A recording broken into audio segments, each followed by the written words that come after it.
चरण संतांची त्यांच्या कृपादाने कथेचा विस्तार बाबाजी सद्गुरु दास तुका जयांचे केलिया स्मरण होय सकल विद्येंचे अधिकरण तेच वंदू श्री चरण श्री गुरूंचे ते नमस्कारुनी आता ओम नमो ज्ञानेश्वरा करुणा करा दया तुमचा अनुग्रह लादलो पावन झालो चराचरी मस्तक हे पायावरी या वारकरी संतांच्या मस्तक हे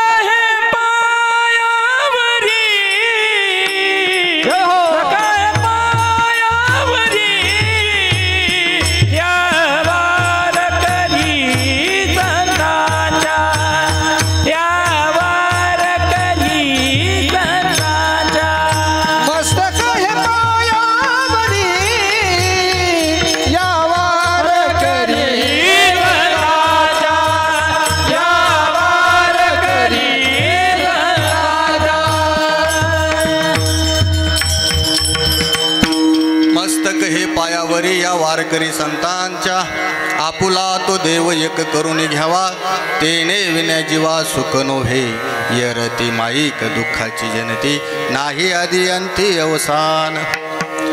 प्रस्तुत कीर्तन रूपी सेवेकरता घेतलेला अभंग देहू निवासी वारकरी संप्रदायाचा ज्याला बाप म्हटलं गेलं, साक्षात जिवंतपणी वैकुंठाला गेले असे जगद्गुरु पाचवा वेद निर्माण करणारे जगद्गुरु संत तुकाराम महाराजांचा चार चरणाचा अनेक गाथेमध्ये अनेक प्रकरणं आहेत, त्या एका प्रकरणातला म्हणजे उपदेशपर प्रकरणातला हा अभंग आहे। विठ्ठल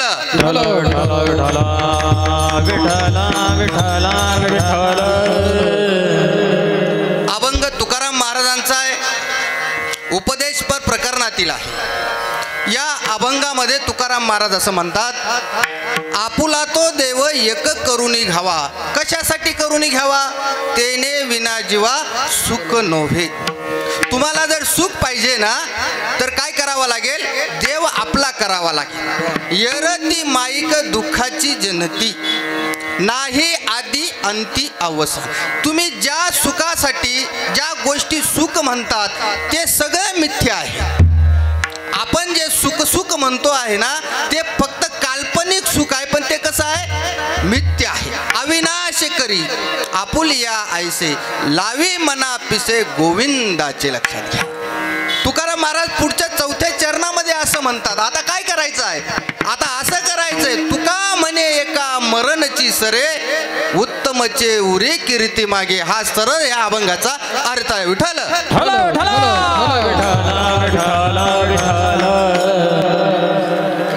कीर्तनाला सुरुवात करण्यापूर्वी थोडा परिहार देणं उचित आहे। मी या नाशिक जिल्ह्यातलं असं एकमेव हे ठिकाण आहे की दर चतुर्थीला इथं कीर्तन होतं। ज्यांच्या मार्गदर्शनाखाली हे कीर्तन होतं, आदरणीय गुरुवर्य भास्कर बापूंचा याच्यामध्ये म्हणजे सिंहाचा वाटा आहे। त्यांच्या मार्गदर्शनानं हा एक दिवसीय भव्य असा एक कीर्तन महोत्सव हा इथं, आणि आज त्या कीर्तन महोत्सवाची एक दिवसाची सेवा माझ्यासारख्या पामराकडं आली। लक्षात, मी ज्ञानानं कमी आहे, वयानं बी कमी आहे, बरोबर आहे की नाही, आणि बुद्धीनं बी कमी आहे। माझ्या समोर जे व्यक्तिमत्व बसलेलं आहे ते महाराष्ट्रातले एक नामवंत कीर्तनकार आहेत। नुसते नामवंत कीर्तनकारच नाहीत, देवळा तालुक्याचं वैभव आहे। नुसतं वैभवच नाही, पण या तालुक्यामध्ये जो परमार्थ ज्या पद्धतीनं रुजवला पाहिजे ते रुजवण्याचं काम आदरणीय भास्कर बापू करतात, म्हणून एकदा त्यांचा जोरदार टाळ्या वाजवून तसं हे करायला। मी ते आहेत म्हणून हे करतो असं काही नाही। मला ज्या वेळेला त्यांची ओळखही नव्हती तरी मी असं म्हणायचो, या देवळा तालुक्यामध्ये 7-8 कीर्तनकार आहेत। सगळे कीर्तनकार, आता मी सांगण्यापेक्षा तुम्हालाही माहिती आहे सगळेच लोक कुठं चालले आणि बापूचा परमार्थ कुठं चालला। नुसतं तो परमार्थ चालत नाही, शेवटी लोक जोडावे लागतात, लोकांच्या मनामध्ये परमार्थ रुजवावा लागतो। लक्षात, हे बापूंचं काम आहे। त्या बापूंनी त्या दिवशी मला फोन केला, सर म्हणे या चतुर्थीची तारीख तुमची रिकामी आहे का? बापूंना म्हटलं रात्री मी साक्रीला होतो, मी पटकन डायरी बघितली, साक्रीवरून मला नाशिकला जायचंय, नाशिकला कॉलेजला थांबायचंय, कॉलेजला थांबून परत इथं यायचं आहे। पण बापूंचा शब्द काय टाळू शकलो नाही। बापूंना सांगितलं हरकत नाही, मी कसा काय होईना येईल असं म्हणतात. बरं ते सगळं झालं, कॉलेजवरून घरी आलो, गाडीला शेल मारला, गाडी चाले ना, नकटीचे लग्न त्याच्यात 17. आता काय करायचं, बापूंना तर मी सांगितलेलं मी येणार, वेळेवर येणार. शेवटी नावीला झाला, गाडी घेतली, मोटरसायकल का होईना पण मला जावं लागेल. दुसरा काही कोणी एखादा कीर्तनकार राहिला असता, त्यानं सांगितलं असतं काही माझं जमणार नाही, ॲडजस्टमेंट करून घ्या. पण माझ्या गुरूंनी असं सांगितलंय, एकदा तारीख घेतली, दुनिया होऊ दे, घरचा माणूस मरून गेला चालेल, पण त्या तारखेला तू काय झाला पाहिजे, हजर राहिला पाहिजे. लक्षात घ्या. का ज्या तू तारीख घेतली ना, 8 दिवस आधी घेतली, 15 दिवस आधी घेतली, का 1 महिना आधी घेतली, तर आपण त्या तारखेला काय केलं पाहिजे, तिथं गेलं पाहिजे. आणि लगेच गुरुची आठवण झाली. आणि मी काही कोणतंही का साधन, जरी गाडी चालली नाही तर मी एसटीने आलो असतो, काही का झालं आहे, पण मी आलो असतो. आणि म्हणून या इतका आनंद झाला 1 दिवसाच्या कीर्तनाला. एवढी गर्दी पाहिल्यानंतर खरं बापू हा परिसर नुसता भाग्यवान नाही आहे, इथं जन्माला आलेलं एक एक रत्न आहे. लक्षात घ्या, हे रत्न सोनं आहे. लक्षात घ्या, या सोन्याला जर चांगला आकार दिला तर इथून काहीही घडू शकतं. लक्षात घ्या, हे म्हणजे मी काय बोलत नाही, हा समाज सांगतोय आणि ह्या परिसराचं हा भाग्य. आता ह्या बाजूला जर मृदुंगावर थाप, नाशकात मृदुंग वाजावा, जिल्ह्यात फक्त आबानच मृदुंग वाजावा. आबा माझ्या सप्तामध्ये असतो. अनेक माझे बरेच कीर्तन आबानं वाजवलेले आहेत. आणि माझे कीर्तन राहिले की आबा जातीनं हजर राहतात. आबा तुमचा किती उपकार माझ्याच्यानं फिटणार नाही, कारण मृदुंग वाजवण्याची जी कला आहे, मृदुंग सगळेच लोक वाजतात, पण बोलता मृदुंग वाजवण्याची कला फक्त आबांकडे आहे. लक्षात घ्या, म्हणून आबालाही धन्यवाद देतो. आता ही जी मंडळी आहे, ही मंडळी आपल्या परिसराला जे प्राप्त झालेले लोक आहेत.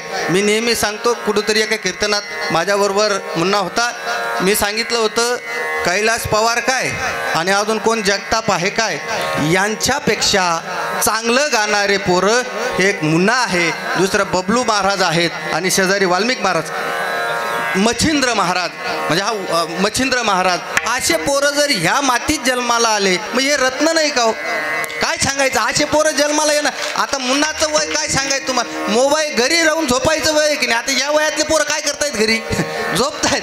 हा माणूस रात्रंदिवस प्रमार्थाचं काम करतो. बरं, आवाज एकच नंबर आहे, म्हणजे आमचं नरडं आहे, ते गाण खोकीन आहे. लक्षात घ्या, मच्छिंद्र महाराज जी चाल गायली बघा, अतिशय सुंदर असा आवाज या बबलू महाराजांचा आहे.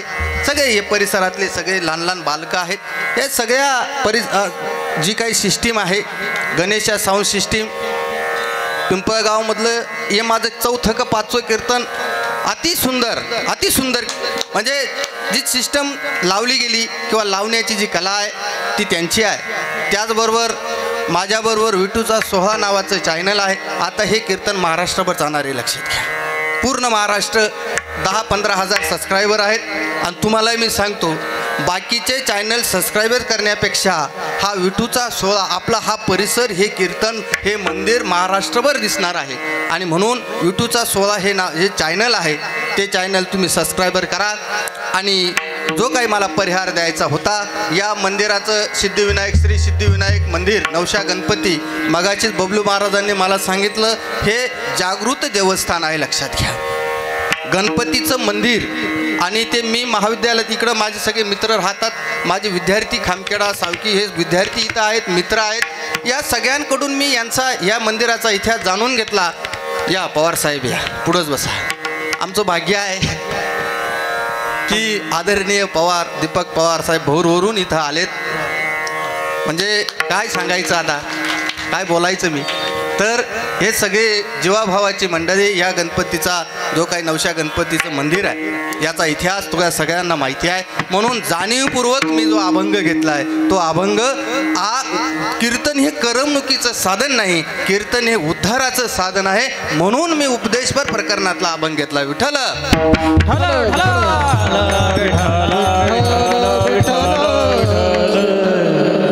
अभंग तुकाराम महाराजांचा आहे, उपदेशपर प्रकरणातला आहे. तुकाराम महाराज असं म्हणतात की आपुला तो एक देव करून घ्यावा, तेने विना जीवा सुख नव्हे. सज्जन हो, आपण मृत्यू लोकामध्ये हे नरदेह घेऊन जर आलोत ना, तर आपले एकच काम आहे. काय काम आहे हे की आपलं देवाचं भजन कर.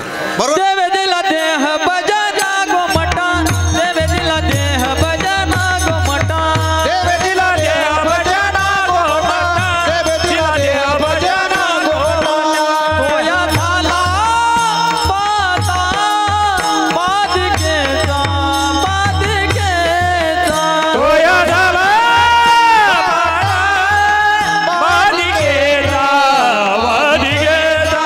देव दिला देह भजना गोमटा, देव दिला देह भजना गोमटा. देव दिला देह भजना गोमटा, देव दिला देह भजना गोमटा. टाळी वाजव एकदा. अचूक प्रमाण दिले लक्षात. देह दिला देह भजना गोमट. भजनासाठी जर देह दिलाय तर आपलं सगळ्यांचं एकच काम आहे, तर काय करणं?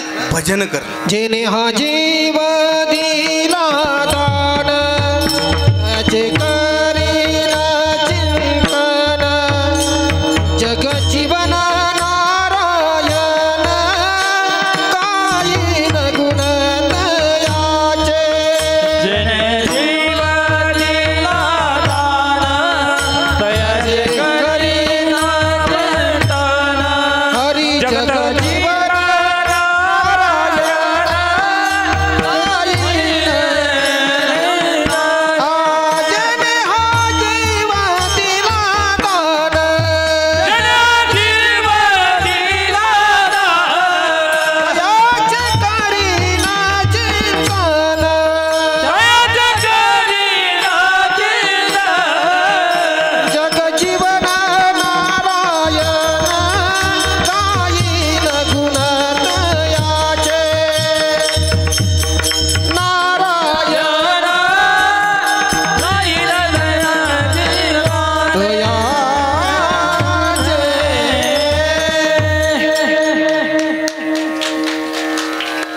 आपलेच पोरं आहे, त्यांचं वावा आपण केली पाहिजे.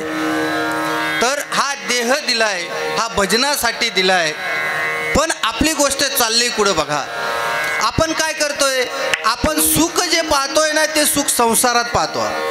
आपलं एकच डोक्यात आहे, सुख कशात आहे? संसारात आहे. मला सांगा, संसारामध्ये सुख आहे का हो? आहे का? प्रमाण आहे ना महाराजांचं. काय प्रमाण? दुःख बांधवाडी आया संसार, दुःख बांधवाडी आया संसार. दुःख भांडवली आहे हा संसार, दुःख भांडवली आहे हा संसार.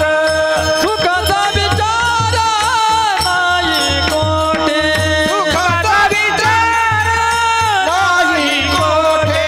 दुःख बांधवाडी आया संसार, दुःख बांधवाडी आया संसार. दुःख भांडवली आहे हा संसार, दुःख भांडवली आहे हा संसार. दुःख बांधवडी हाय हा संसार, सुखाचा विचार नाही कोठे. या संसारामध्ये काय बाबा? दुःखचे लक्षात घ्या. सुख आहे का?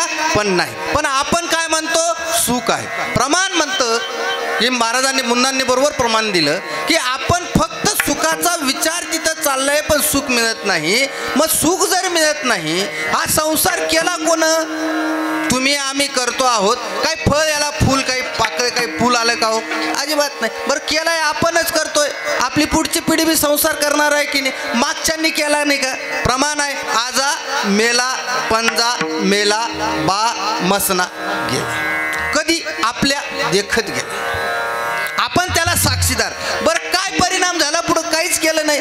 आज्याचं झपरं होतं, यानं पत्र्यानं बांधलं. बरोबर. आता तो पत्र्याचं झालं, त्याच्या नातवानं, ते बी नातू चांगला निघाल्या तर बरं का. नाही तर मग आजानं कमाड, नातू न गमाड. भरपूर उदाहरण आहे, त्याच्यावर बोलायचं नाही मला. पण मला उदाहरण सांगायचं की ते जे झपरं होतं त्याला म्हणजे पत्र्याचं आलं. पत्र्याचं ना नातवाला पटलं नाही, त्यानं सिल्या बांधला, वर मजला बांधला. बरं, आता परत पुढं काय होणार आहे? 50-40 वर्षामध्ये ते सिल्या पडून जाईल. परत आता तुम्ही बघा, चला जुन्याकडे लोक आताच थंड हवा एसी निर्माण होऊन परत स्लॅबवरून पाच्यात टाकतात. म्हणजे काय आहे, जसं होतं ते तसंच होणार आहे, लक्षात. पण सुख आहे का याच्यामध्ये? अजिबात सुख नाही. जे सुख मिळत नाही, पण आपली धाव सगळी कुठं आहे? त्या सुखासाठी आहे. मग तुकाराम महाराज असं म्हणतात, अरे दादा हो, तुम्ही जर नरदेह रूपी जर आलात तर मरण्यापेक्षा देवाचं नाव घे ना. मरायचं तर आहेच की नाही आपल्याला.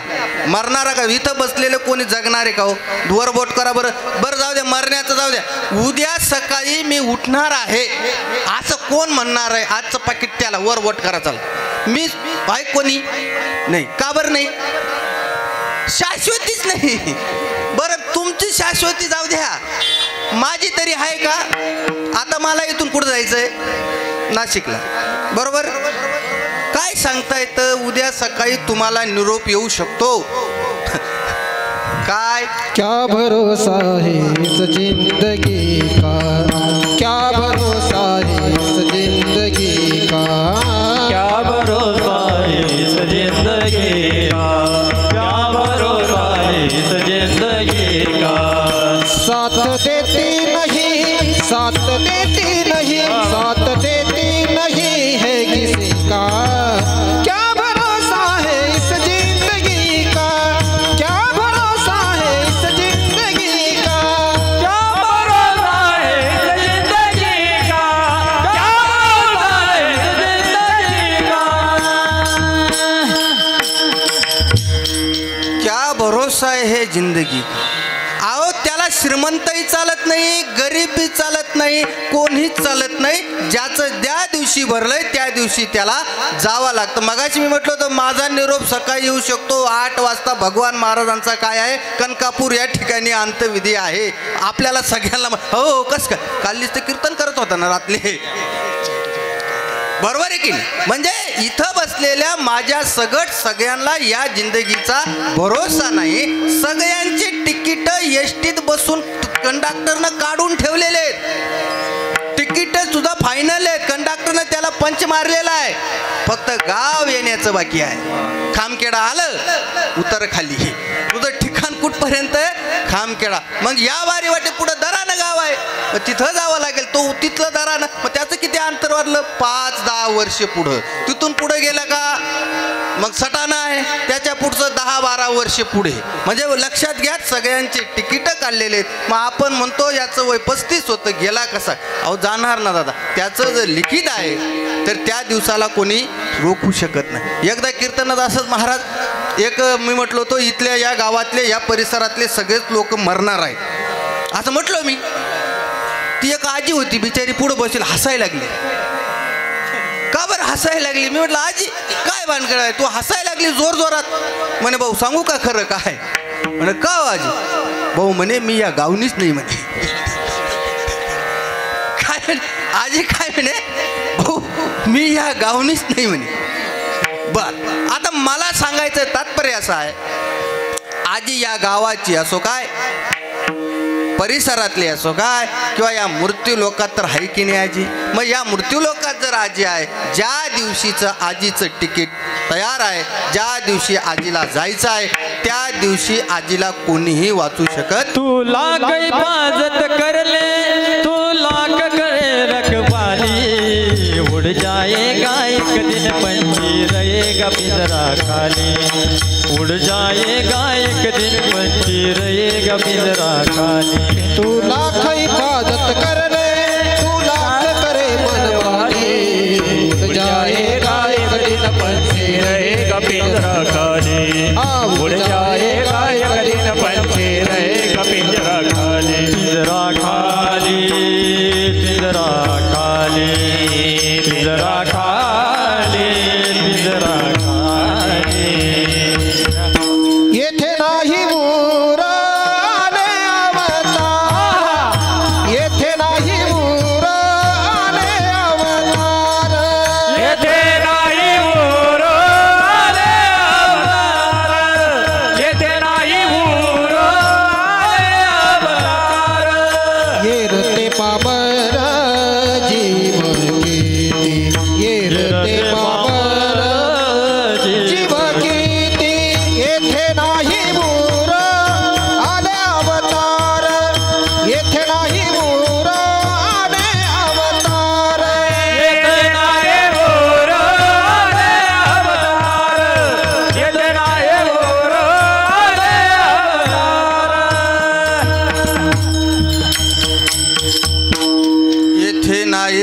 आले अवतार यरते प्रामर जीव किती.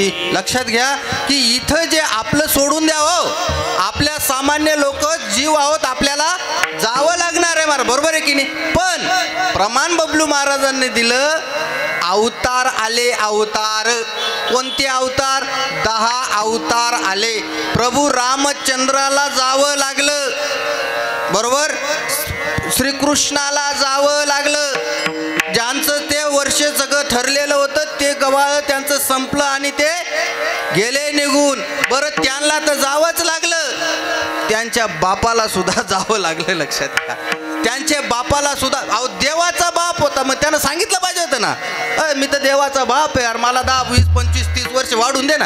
आणि आज राहिलं असतं कलियुगात तर काय झालं असतं? अहो, इथं तलाठी 7-12 दे ना, लोक 100 रुपये देतात, दे पटकन भाऊ, बरोबर आहे की. तर तिथं देवाला सुद्धा सांगितलं असतं. काय सांगितलं असतं? देव हो 50 लाख घ्या, पुढचं द्या 2-4 वर्ष वाढवून. म्हणजे काय झालं तर आमिष दाखवलं असतं. लक्षात घ्या, कुठं? कलियुगात. पण देवाच्या बापाला जावं लागलं, देवाला जावं लागलं, म्हणून आपल्याला सुद्धा जावं लागणार. मग जावं लागणार हे त्रिकालवादी सत्य जर आहे, तरी आपल्याला असं वाटतं की आपण मरणार नाही. आपल्याला असं वाटतंय की आपल्याकडं पैसा आहे, आपल्याकडं जमीन आहे, आपल्याकडं पद आहे, प्रतिष्ठा आहे. खरं सांगू का दादा, हो, पद, प्रतिष्ठा, पैसा हा चिरकाल न टिकणारी गोष्ट आहे. एखादा म्हणाल मी ग्रामपंचायतीचा सरपंच आहे, आताच निम्म लोक तुला शिव्या देतात, उतरल्या तो पण पाहणार सुद्धा नाही. लक्षात घ्या. राहिलं जमिनीचा प्रश्न, कितीही जमीन कमवा, तुम्ही जर गोड बोलले नाहीत तर कोणाला काही गरज पडली नाही. राहिला पदाचा प्रश्न, मुख्यमंत्री खालीवरून उतरला खुर्चीवरून, परत त्या मुख्यमंत्र्याकडे पाहणारे सुद्धा लोक नाहीत. तुम्हाला परत सांगतो, पृथ्वीराज चव्हाण, बरोबर का, बाळासाहेब, उद्धव साहेब ठाकरे, शिंदेचं काय तू लोक पाती सुद्धा नाही हो. फक्त त्यांना मानत कधी होते? पद होते तोपर्यंत. माझं प्रामाणिक मत असं आहे, माझं एक सांगणं तुम्हाला असं आहे की हे बघा, 2 गोष्टी फार महत्त्वाच्या आहेत या संसारामध्ये. या पदा प्रतिष्ठापेक्षा जसं तुमचं वय वाढत चाललं ना, तसं तुमचं महत्त्व कमी कमी होत चाललंय. लक्षात. कुठं? संसारात, या भौतिक जगामध्ये. पण तुम्ही जर परमार्थामध्ये आलात, जसं महाराज, जसं आपलं वय वाढत चाललं, तसं तुमची किंमत सुद्धा काय केले, वाढत चालली. लक्षात घ्या. पण हे कळतं केव्हा? हे कळत नाही आपल्याला. म्हणून काही साधक तुकाराम महाराजांकडे गेले आणि या संसारामध्ये दुःखाला कंटाळले. मग ते असं म्हटले तुकाराम महाराजांना की महाराज, आम्हाला सुखाचं काहीतरी सांगा. तर ते अभंगाचं पहिलं चरण, आपुला तो एक देव करून घ्यावा, आपुला तो एक देव करून घ्यावा, आपुला तो एक देव करून घ्यावा, आपुला तो एक देव करून घ्यावा, आपुला तो एक देव करून घ्यावा, आपुला तो एक देव करून घ्यावा, आपुला तो एक देव करून घ्यावा, आपुला तो एक देव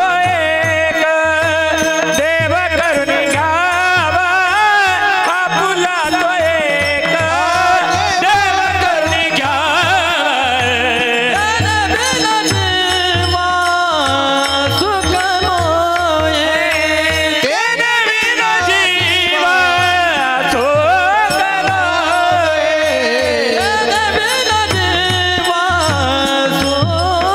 नोए, तेने बिना जीवा सुख नोए, तेने बिना जीवा सुख नोए, रति मायिक दुःखाची जनाती, रति मायिक दुःखाची जनाती, रति मायिक दुःखाची जनाती, येरती मायिक दुःखाची जनाती.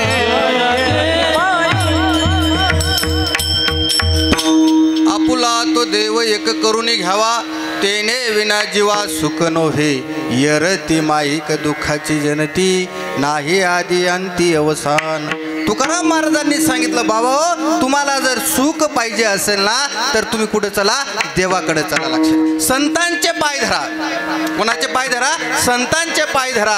आणि संतांचे जर पाय धरले तुमच्या जीवनाचा काय होईल? उद्धारच होईल. लक्षात घ्या. असं कधी ऐकलंय काय तुम्ही संतांच्या तिथं गेलात आणि तुम्ही काही झालं बा, हा भले संतांचे तिथं जाऊन तुम्ही श्रीमंत होऊ शकत नाही. लक्षात घ्या, संतांच्या मागे लागून श्रीमंत होऊ शकत नाही, पण समाधानी तर निश्चितच होणार. मग आजलीकडच्या काळाला समाधान गरजेचं आहे का श्रीमंत होणं गरजेचं आहे? समाधान. बरोबर का? खूप मोठा बंगला आहे, झोप लागत नाही बाबा, गोळ्या घ्याव्या लागतात. कशाच्या? झोप लागावी म्हणून. मग मला सांगा समाधान आहे का त्या माणसाला? काहीच नाही. बरं, तो जाणार आहे, मरणार आहे, तो एकाच ठिकाणी काही गरीब मरणार आहे तिथंच जाणार आहे, हा बी जाणार आहे तिथंच जाणार आहे, पण सुख नाही. सुख आणि देव या दोन्ही गोष्टी समसमान आहेत. जसं दिवा आणि जी पंथी आहे, बरोबर आहे की नाही, त्या दोन्ही गोष्टी काय आहेत? समसमान आहेत. तसं सुख आणि देव हे समसमान. पण अलीकडचा काळ जेव्हा सांगितला जातो, मी तुम्हाला सांगतो की अलीकडं अशी काही पिढी जन्माला आलेली आहे, या पिढीला देवच मान्य नाही. फार वाईट चाललंय. म्हणजे दोन वर्ग जर शिकले पोरं किंवा लोक, ते असं म्हणतात देव नाही झाला तर आम्हाला काय घेणं आहे, कशाचं देवन कशाचं काय. म्हणजे विचार करा, करोनाचा काळ तुम्ही सगळ्यांनी पाहिलेला आहे, बरोबर आहे की नाही? मी पाहिलेला आहे, तुम्ही पाहिलेला आहे. सगळ्या लोक इथं बसलेल्यांपैकी कोणाचा तरी कोणाचा जवळचा माणूस गेलाय की नाही? गेलाय ना. मग विचार करा, न दिसणारा व्हायरस मायक्रो ते म्हणजे सापडला नाही तरी सुद्धा अख्खं जग बंद पडलं, बरोबर आहे की नाही? ते मान्य केलं लोकांनी. आणि मग जर देव जर मान्य केला, ऑक्सिजन जर गरज कशाची होती? ऑक्सिजनची, बरोबर आहे की नाही? मग विचार करा, या मिनिटाला इथलं ऑक्सिजन बंद केलं, काय होईल? किती मिनिटात? 5-10 मिनिट, 5च मिनिटामध्ये आपण सगळे कुठं राहू? बोला भाई राम, जय बोला भाई राम, चलो, बरोबर आहे की? ही अवस्था, हे म्हणजे ते मान्य करायला तयार नाही का? कारण त्यांचं म्हणणं असं आहे, या मृत्यूलोकामध्ये, या पृथ्वीतलावर देव नाही, पण म्या बोलविल्या वृक्षाचे पान हरे जाचे सता, वृक्षाचे पान हरे जाचे सता, वृक्षाचे पाने हरे जाचे सता, वृक्षाचे पान हरे जाचे सता. राहिली अहंता बघ कोठे, राहिली अहंता बघ कोठे, वृक्षाचे पान हरे जाचे सता, वृक्षाचे पान हरे जाचे सता. राहिली अहंता बघ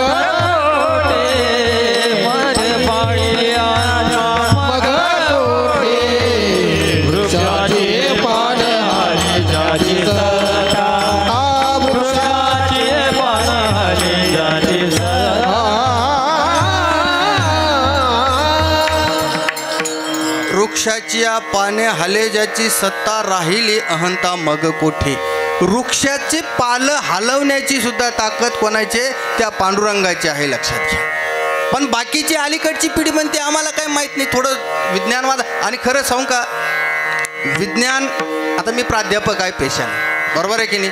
मी विज्ञानाचा पुरस्कर्ता जरूर आहे, पण विज्ञानाला जर अध्यात्माची जर सांगड झाली ना तर आज या जगातलं सगळं कल्याण होल्याशिवाय राहणार नाही. लक्षात का बरं? कशा गोष्टीनं?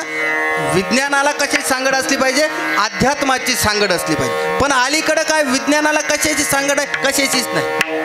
मग तुम्ही म्हणाले महायुद्ध हे लोकच काय तुम्हाला माहीत नसेल? 1945ला जे महायुद्ध झालं, जे अणुबॉम्ब टाकले महाराज, आता कितीतरी लोक मेलेत. लक्षात घ्या. मग आपल्याला लोक देव का बरं म्हणतात माहिती आहे का? आपण काय म्हणतो, आमच्या ज्ञानोबारायांचं काय म्हणतात, अवघाची म्हणजे आपण काय म्हणतो, हे विश्वची माझी घरं. असं फक्त एकच देशातला माणूस महाराष्ट्रातला म्हणू शकतो. कोण?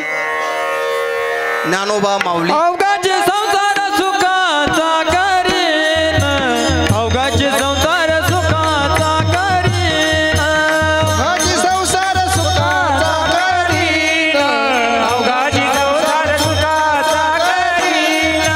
आनंद भरीन तिन्ही लोक, आनंद भरीन तिन्ही लोक, हे आनंद भरीन तिन्ही लोक, आनंद भरीन तिन्ही लोक. जाईन जमायत या पंढरपुरी,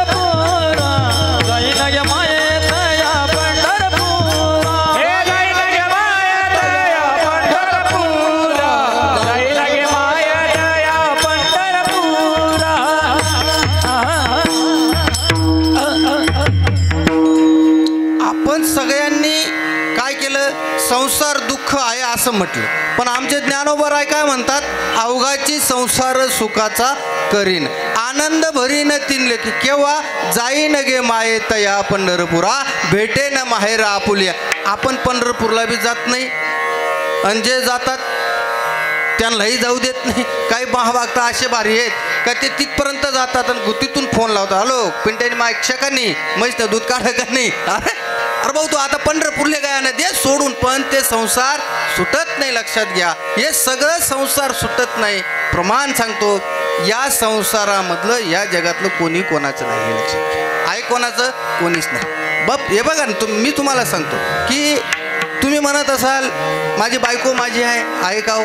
आता ज्यांचे लग्न होत नाही ते बिचारे म्हणतात आमचे लग्न झालं पाहिजे, बरोबर. त्यांना काय माहिती पुढचं गणित काय आहे. ज्यांचे झाले ते म्हणतात भाऊ करू नको दादा. मग त्याला सांगितलं का तू करू नको, हा म्हणतो मन चांगलं होय तुला माहीतच नाही, मग तुला सहन होत नाही म्हणता. अरे दादा पण याच्यात दुःख आहे ना पुढे, बरोबर आहे की पुढचं जे दुःख आहे, पण तेच खरं आहे का, बायको आपली नाही नाही रे नाही गुणाचे गुणी, नाही रे नाही गुणाचे गुणी, नाही रे नाही गुणाचे गुणी, नाही रे नाही गुणाचे गुणी. बहीण कुणाची भाऊ कुणाचा कोण कुणाचे सगळे सोय रे, बहीण कुणाची भाऊ कुणाचा कोण कुणाचे सगळे सोय रे. गेल्या मागे सर्व जणांना तुटतील जागे दोरे, प्राण्या मायेचा बाजार, प्राण्या मायेचा बाजार, प्राण्या मायेचा बाजार, प्राण्या मायेचा बाजार. नाही रे नाही कुणाचे गुणी, नाही रे नाही गुणाचे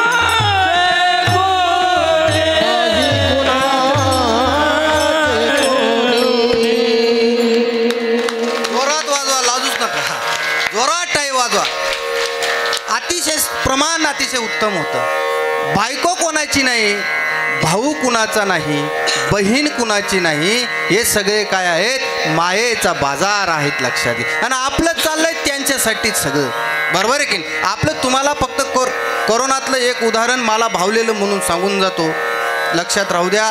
तुम्ही म्हणाले पोरं माझे आहेत का, हे सगळं माझं आहे का, अजिबात नाही दादा हो, हे मला भावलेलं उदाहरण आहे, एवढं सांगतो. लक्षात घ्या, त्याचं प्रमाण याच्यावर लागतं का नाही, पण आत्मचिंतन करणारे हे उदाहरण एवढं. मी तर त्याचं आत्मबोधच घेतला त्याचा, मी डोळ्यानं पाहिलेलं हे उदाहरण आहे. हे उदाहरण असं आहे, जिल्हा परिषदेचे शिक्षक आणि शिक्षिका होत्या, रिटायर माणसं आहेत.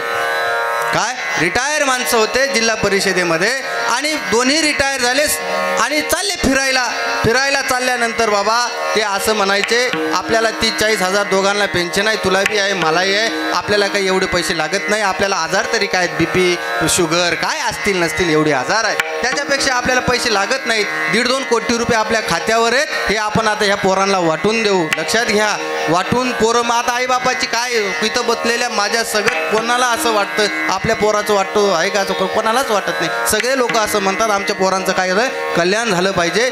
त्या शिक्षकेचं आणि शिक्षकाचं जे मुलं होते, एक मुलगी दक्षिण आफ्रिकेत आहे, लक्षात राहू द्या, एक मुलगा सिव्हिल इंजिनियर आहे, आणि दुसरा जो आहे लहाना तो जिल्हा परिषदेचा शिक्षक आहे. लक्षात घ्या. आणि मी प्रामाणिक सांगतो, ज्यांना जास्त पगार आहेत ना मायसकट, मी सुद्धा त्याच्यात सोडत, हे सगळे हरामखोर आहेत. लक्षात घ्या, काही आहे लक्षात, हे मी सुद्धा याच्यात येतो. म्हणजे मी सुद्धा हे पाहिलं पाहिजे. काय पाहिलं पाहिजे की माझे आईबाप स्वतः मी सांभाळले पाहिजे, नाही तर लोकांना तत्वज्ञान सांगण्यात काही अर्थ नाही. लक्षात घ्या. म्हणजे हे का सांगतो तुम्हाला, मी पाहिलेलं उदाहरण आहे. जर शिक्षक जर मुलगा आहे, इंजिनियर जर मुलगा आहे, मुलगी जर दक्षिण आफ्रिकेत आहे, तर उदाहरण फार महत्त्वाचं आहे. त्या दोघं नवरा बायकोनं पोरं बोलवून घेतले आणि त्यांना सांगितलं, बाबा आम्हाला काही नाही आहे, आमची संपत्ती ही वाटून देऊ आता. आई म्हणते मुलगी आली नाही ना, तिला सुद्धा ती समान संपत्ती दिली पाहिजे. ही भोळी बाबडी कोणाची माया आहे? ती आईची माया आहे. आणि सगळी संपत्ती वाटून दिल्यानंतर बघा 6-7 महिन्यानंतर कोरोना आला. लक्षात राहू द्या, कोरोना आला. कोरोना आल्यानंतर पहिल्या लाटेमध्ये हे जोडपं पॉझिटिव्ह झालं नाही, पण दुसऱ्या लाटेत नक्कीच ते पॉझिटिव्ह झालं. लक्षात घ्या. आई म्हटली बोलांना, अहो त्या पोराला फोन लावा. डॉक्टर चेक करून गेला आपल्याला की आपण काय झालोत, पॉझिटिव्ह झालोत. बाप म्हणतो अगं लावू नको, हे पोरं हरामी येणार नाही. पण बापानं त्या पाहण्यात काय, आपण बापानं ते पाहिलं, पण आईची भोळी भाई जी माया होती आणि त्या पोराला फोन लावला. दोन्ही पोरं आले नाही. लक्षात घ्या, का बरं आले नसावेत? तर त्यांना एकच भीती होती, आपण जर गेलो आपण तुझा काय होऊ, पॉझिटिव्ह होऊ. लक्षात घ्या. शेजारच्या पोराला सांगितलं, हे वाक्य खरं आहे, लक्षात राहू द्या. मी जबाबदारीने बोलतो. बाकीचे कीर्तनकारांपेक्षा माझं वाक्य जबाबदारीनं असेल का माझ्या मागं लेवल प्राध्यापकाचं आहे. लक्षात घ्या. मी बोलणार ते खरंच बोलणार, नाही तर बोलणार नाही. हे ते वाक्य त्या पोरांना सांगितलं. ते शेजारचं पोरगं उठवलं, त्याला सांगितलं बाबा गाडी आमची आहे, तुला काय पैसे लागतील ते लागतील, पण कुठं घेऊन चाल? दवाखान्यात नाशिकला. त्या पोराला पैसे दिले आणि त्याला कुठं नेऊन त्या दोन्ही जोडपं नाशिकमध्ये ॲडमिट केलं. अहो जसजशी ऑक्सिजन लेवल कमी कमी होत होती तसं ती आई सांगायची पोराला फोन लावा. डॉक्टर साहेब त्या पोराला फोन लावा. डॉक्टर फोन लावायचे हो, पण पोरं आले नाही ना. शेवटी पोरं सांभाळा. शेवटी ते दोन्ही जोडपं गेलं, दोन्ही नवरा बायको गेलं. शेवटच्या मिनिटाला डॉक्टरनं फोन लावला की काय सांगितलं डॉक्टरने? अहो तुमचे आईबाप गेले. ते पोरं म्हटले, काय म्हटले?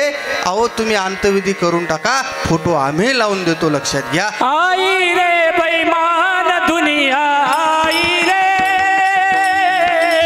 आई रे बेईमान दुनिया, आई रे, आई रे बेईमान दुनिया, आई रे, आई रे बेईमान दुनिया, आई रे, आई रे बेईमान दुनिया, आई रे, आई रे बेईमान दुनिया, आई रे, आई रे बेईमान दुनिया, आई रे, आई रे बेईमान दुनिया, आई रे.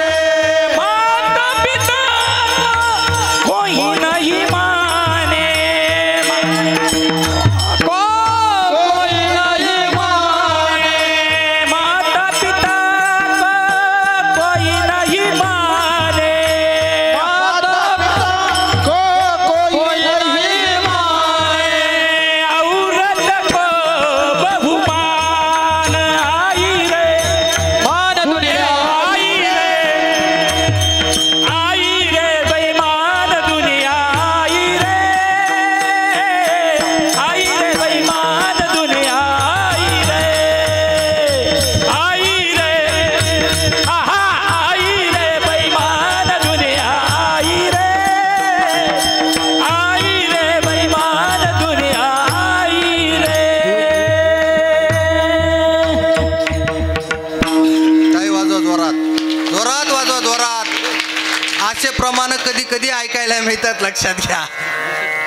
तर मी विषय सांगत होतो, तो विषय असा होता की ते आईवडील गेले आणि ते अंत्यविधी डॉक्टरनं केला. या पोरांनी फोटो लावून दिला. उलटं उदाहरण घ्या, फक्त उलटं. त्या ठिकाणी जर आईबाप राहिले असते आणि पोरं जर दवाखान्यात राहिले असते, काय सांगितलं असतं डॉक्टरला? डॉक्टर साहेब पैसा किती लागतो आम्हाला सांगा, भले आम्ही घर विकून टाकू, जमीन विकून टाकू, पण आमचे पोरं तुम्ही दुरुस्त करा, असं प्रमाण म्हणजे डॉक्टरला सांगितलं असतं. लक्षात घ्या. पण हे कलियुगामध्ये असं होणार आहे. काही आवाज करू नका. या कलियुगामध्ये असं होणार आहे. म्हणून तर तुकाराम महाराजांनी 16व्या शतकामध्ये उपदेशपर प्रकरणातला हा अभंग रचला. लक्षात घ्या.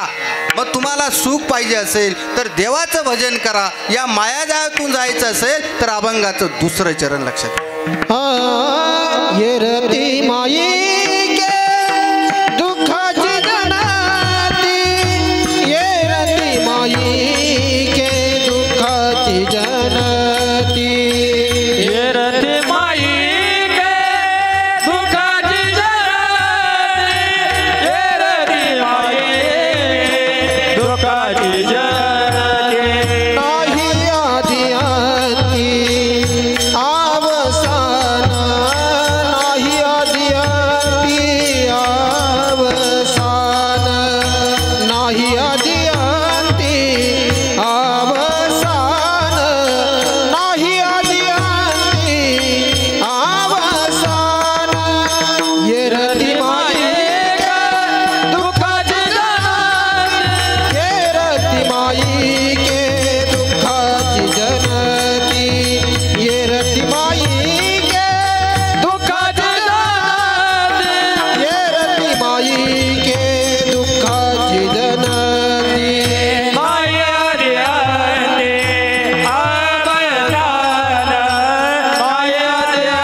महाराज दुसऱ्या चरणामध्ये म्हणतात, यरती माईक दुःखाची जनकी. या संसारामधले ज्या ज्या पात्र तुम्ही उभे केलेत, ज्याच्या जातीसाठी उभे केलेत, हे सगळं दुःखाला कारणीभूत ठरले, लक्षात घ्या. एकदा श्रीकृष्ण संपला आणि निघाले त्यावेळेला कुंतीच्या दरबारात गेले, लक्षात घ्या. आणि कुंती त्या म्हणजे त्यांच्या कोण होत्या? आत्या.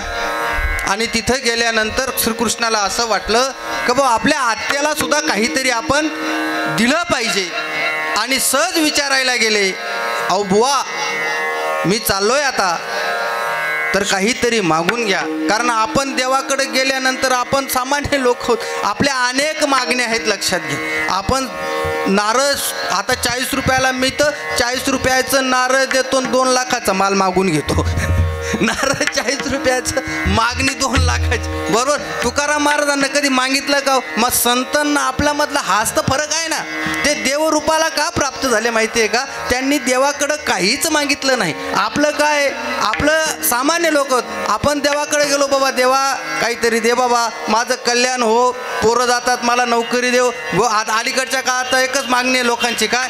देवा या वर्षी तरी पाय बाबा, आता काय बरोबर आहे की? यही वर्षी असे निघून नको जायला. म्हणजे काय, हे ज्या मागण्या आहेत, या कोणाच्या मागण्या आहेत? हे आपल्या मागण्या आहेत. मग आपल्याला देव होईल का प्रसन्न? अजिबात होणार नाही. का होणार नाही? कारण आपल्या मागण्या वेगळ्या आहेत, आपलं सगळी गोष्ट वेगळी आहे. म्हणून तुकाराम महाराज म्हणतात की बाबा हो, तुम्हाला देवरूपाला जर जायचं असेल तर देव आपला करावा लागेल. दुसरी गोष्ट, हे दुःख जे आहे ना इथलं, हे सगळं सोडून द्या.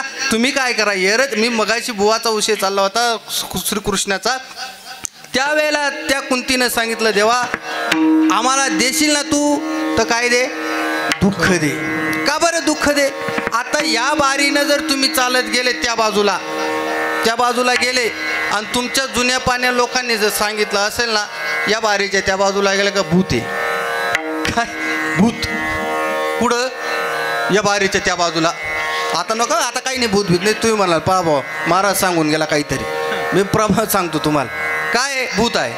आता तुम्ही इथून तिथपर्यंत चांगले गेले हो, ती जागा आली, तुम्ही काय म्हणतात? राम राम राम राम राम, बरोबर आहे की? मग तिथं का तुमचे आई वडील आठवत नाही? तिथं मुलं बाळ आठवत नाही, बायको आठवत नाही, तिथं कोण आठवतं? राम. कधी?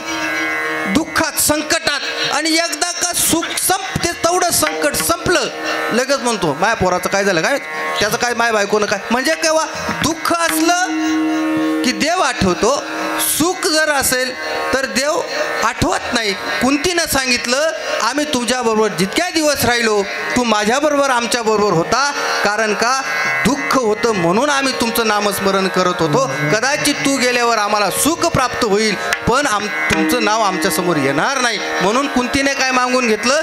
दुःख मागून घेतलं. मग आपल्याला सुद्धा या दुःखातून जर, हे कीर्तन म्हणजे उपदेश प्रकरणातलं कीर्तन आहे, हे करमणुकीचं नाही.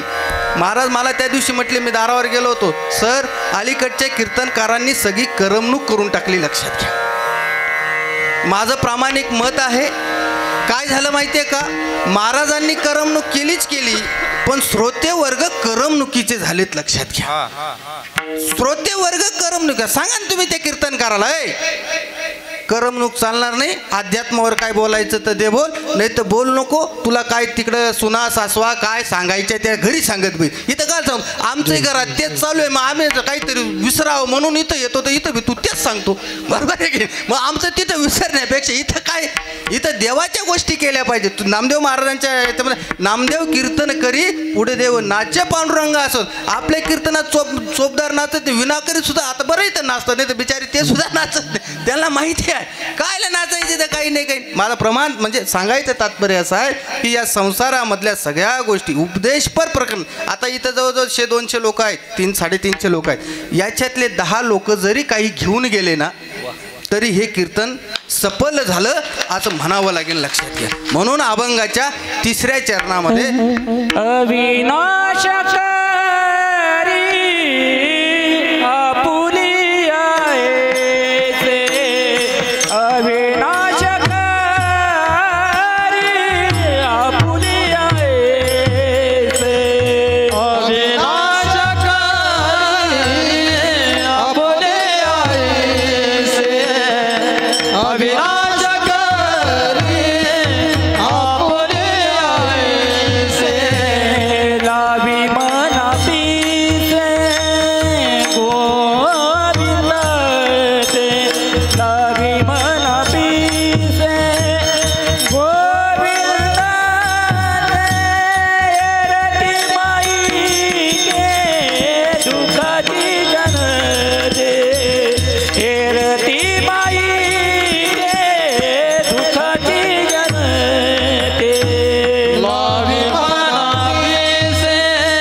महाराज असं म्हणतात, तुम्हा आम्हाला कशाची पिसं लागले पाहिजे?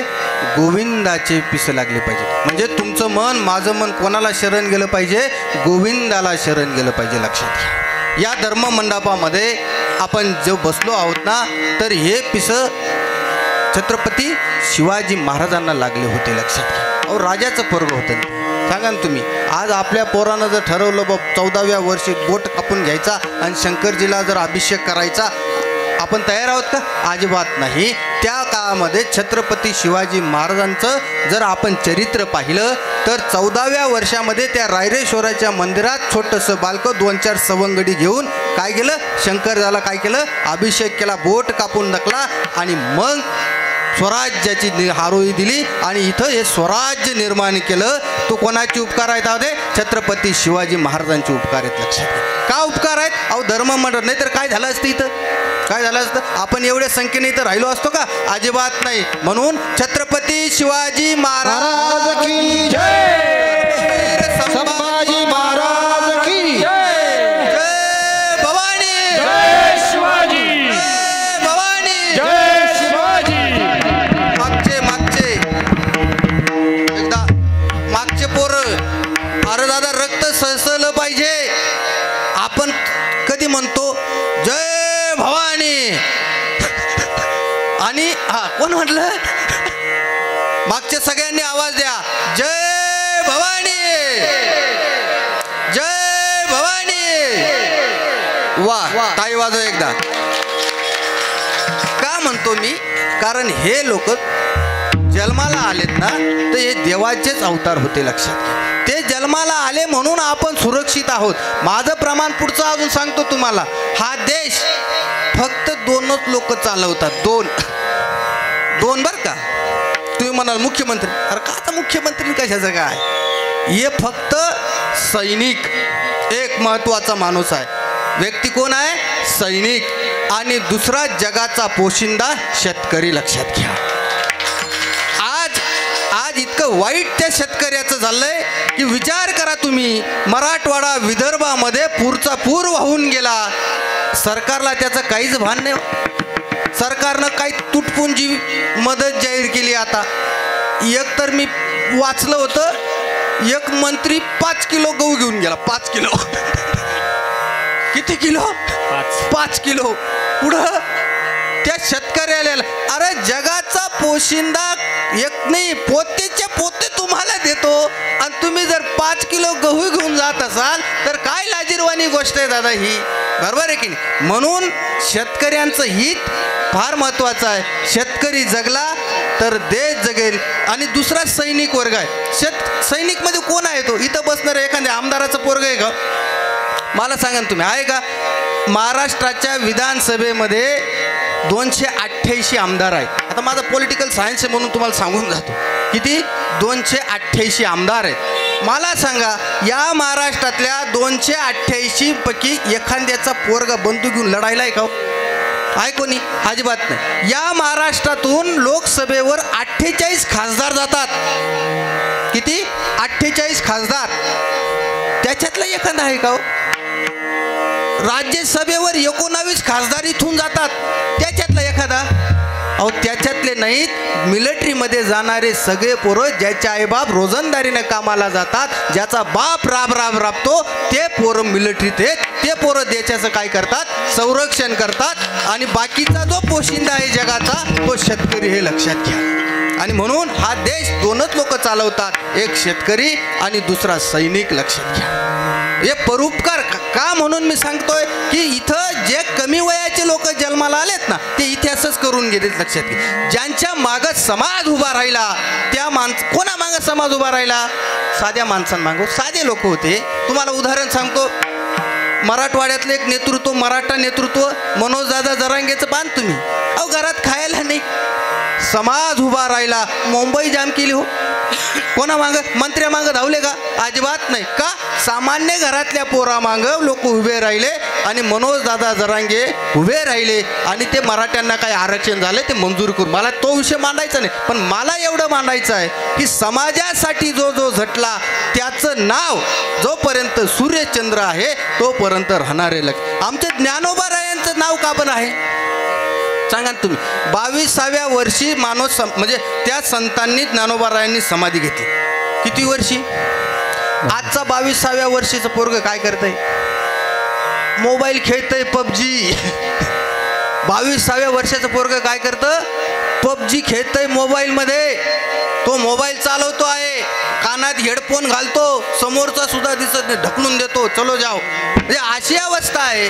आणि त्यावेळेला 22व्या वर्षामध्ये आमच्या ज्ञानोबारायांनी अथांग असा ग्रंथ निर्माण केला. आजही त्या ग्रंथावर एक एक माणूस एक ओळीवर तो काय करतो? PhD करतोय, लक्षात घ्या. म्हणून तर मी म्हणतो चंद्र सूर्य आहेत तोपर्यंत त्यांचं नाव नाही. जोपर्यंत यांचं नाव आहे ना तोपर्यंत चंद्र आणि सूर्य आहे, तोपर्यंत हे टिकणार आहे, लक्षात घ्या. आमचे तुकोबाराय 42 वर्ष जगले दादा. किती वर्ष? 42 वर्ष जगले. पण सदेह वैकुंठाला गेले. नुसते सदेह वैकुंठाला गेले नाहीत तर काय करून गेले? अथांग असा गाथा निर्माण करून गेले. एक एक अभंग पोरांनो वाचा. तरुण पोरं इथं बसलेले दादा हो, वाचा तुम्ही, मग तुम्हाला कळेल. अलीकली म्हणजे 16वं शतक कुठं आणि 21सावं शतक कुठं. एक अभंग मी आता जो घेतला तो अभंग 16व्या शतकात रचलेला अभंग आजही तसाचा तसा काय होतो? लागू होतो, लक्षात घ्या. आमचे स्वामी विवेकानंद हा हिंदू धर्म अमेरिकेत पोहोचवला, लक्षात घ्या. 39 वर्ष जगले. किती वर्ष? 39. पण 39व्या वर्षाच्या पोरानं अख्खा हिंदू धर्म काय आहे तो 7 समुद्र पार नेऊन सोडला. आणि आमच्या पोराला धर्माबद्दल जाते काहीच वाटत नाही. निर्भय पोर झाली हे सगळे. त्यांनी फक्त एकच गोष्ट करायची, कोणाचा तरी झेंडा हातात घ्यायचा, चला रे उचकले मेंढरे की चालले पोर. बरोबर, उच्च शिक्षित व्हा, हे लक्षात राहू द्या. काय व्हा? उच्च शिक्षित घ्या, पण आपल्या आईबापांना विसरू नका, लक्षात घ्या. कारण तुम्हाला उच्च शिक्षणापर्यंत पोहोचवण्याचं काम त्या बिचाऱ्या आईबापांनी केलं. आणि ते करत असताना किती खस्त्या खाल्ल्या या लोकांना, अनाथ खस्त्या खाल्ल्या. म्हणून कैकईची विनंती, पोरांना सगळं करा पण आईबापांना दुःख देऊ नका, बरोबर आहे की नाही. आणि म्हणून दुःख न देता स्वामी विवेकानंद काय, छत्रपती शिवाजी महाराज काय, धर्म. आता बघा प्रमाण आहे, मी खोटं बोलत नाही. इथं बसलेल्या सगळ्या लोकांनी जवळपास छत्रपती संभाजी राजांचा सिनेमा पाहिला की नाही? सगळ्यांनी पाहिला. त्या 3 तास असं वाटत होतं या लोकांना. काय वाटत होतं? काय वाटत होतं यांना? माझ्या पोटी सुद्धा संभाजीराजे राजे छत्रपती किती तास? 3च तास. तेवढंच वाटत होतं. मग आता छत्रपती संभाजी राजे जर जन्माला यायचे असतील तर आधी काय जन्माला यावं लागेल? छत्रपती शिवाजी महाराज, बरोबर. तर संभाजीराजे जन्माला. आमचं शिवाजी 5 वाजता येतो खालच्या तिथून. काय होतं? फाडून टाकी, फाडून टाक. अरे अरे पोरग उठलं का? काय का बरं हे असं झालं? मग आपल्या पोटी काय हे लोक जन्माला येऊ शकत नाहीत? याला कारण आपण जबाबदार आहोत, लक्षात घ्या. आणि म्हणून तुकाराम महाराज अभंगाच्या शेवटच्या चरणामध्ये सांगतात, तुका म्हणे का मरण्याची सरे, तुका म्हणे का मरण्याची सरे, तुका म्हणे का मरण्याचे सरे, तुका म्हणे का मरण्याचे सरे, तुका म्हणे का मरण्याची सरे, तुका म्हणे का मरण्याची सरे, तुका म्हणे का मरण्याचे सरे, तुका म्हणे का मरण्याचे सरे. उत्तम चिवरे किरती मागे, उत्तम चिवरे किरती मागे, येरती माईक दुःखाची जननी, येरती माईक दुःखाची जननी. उत्तमाचे मोरे कीर्ती मागे, उत्तमाचे मोरे कीर्ती मागे, येरती माईक दुःखाची जननी, येरती माईक दुःखाची जननी. नारायण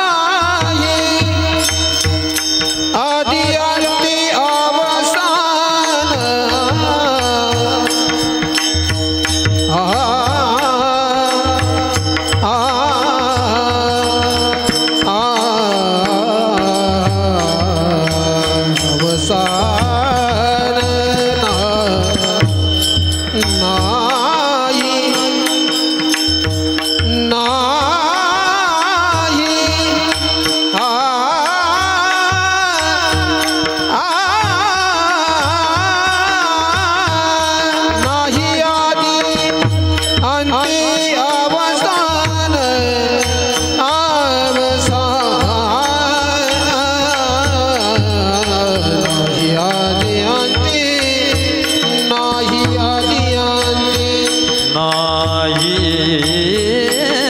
अद्यांती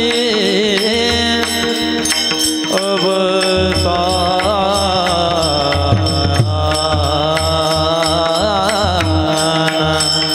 नाही